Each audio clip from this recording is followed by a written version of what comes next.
za ka iya ba wa ɗan ƙalaƙato yarinyarka? To in aka ce ƙalaƙato dai ana nufin mutumin da bai yadda da hadisi ba.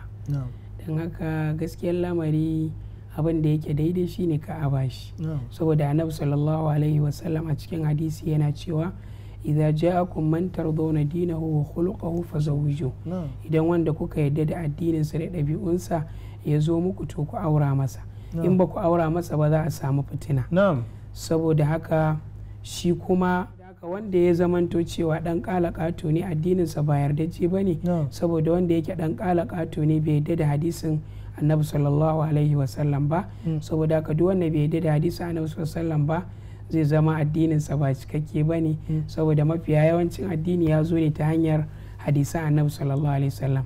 Saboda haka ƙaulan wahidan ba za a aura masa ya ba. No.